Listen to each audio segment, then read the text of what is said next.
Thanks for joining us tonight. I'm Lori Johnson. There were more than 42,000 cases of family violence reported in 2012. That's according to the Georgia Commission on Family Violence. Now, some of those folks need a safe place to go.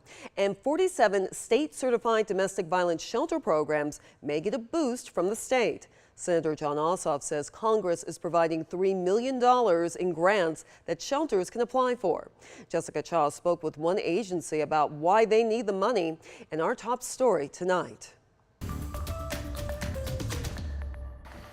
A cup of coffee and making breakfast can seem mundane. But for those who stay in this house, it's sometimes the only normal they have. Because if they've been fighting for their lives, if they've been scared to go to sleep each night, they need somewhere they feel safe. This is Crisis Line and Safe Houses Shelter, where victims of sexual assault and domestic violence can stay. We operate a 24/7 crisis hotline. We also have a legal services program, a counseling program, and a sexual assault program. Shelter Director Suzanne Walker says they're one out of 47 state-certified domestic violence shelter programs and one out of 3 in Central Georgia. We want to feel like a comfortable place for you to come home to. Walker says up to 12 people can stay here, eat, do laundry, have a safe place for kids to play and relax.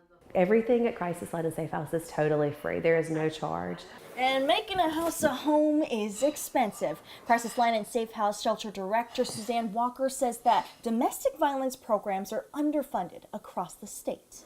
Walker says they're funded by state, federal, and local grants, donations, and fundraisers. Our VOCA funding is in danger of being cut. VOCA is a federal fund created to compensate victims of crime. In 2022, Walker says it funded half of their entire budget. And so there's less and less money available. Everyone is anxious about what are we going to do. She says without funding, they can't have staff or the food, clothes, and resources victims need to have a home. So anytime our representatives see the importance of the domestic violence work, we appreciate it. Senator Jon Ossoff says Congress is providing $3 million for domestic violence resources that programs can apply for. Anything will make a difference. Anything will help. Just that confirmation that someone cares. In Macon, Jessica Cha, 13 WMAZ News. The money will be given to the state of Georgia's Criminal Justice Coordination Council, which will distribute the grants. If you or someone you know is experiencing domestic violence, it is important to know there are resources here in Central Georgia.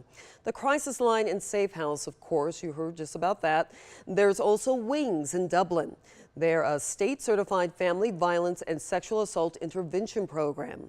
The Rescue Mission of Middle Georgia also has a women's domestic violence and recovery program, and the Salvation Army and Warner Robins offers support services. You can also call the Georgia Coalition Against Domestic Violence. It's a 24-hour statewide hotline. You can find contact information for all of these resources right now on 13WMAZ.com.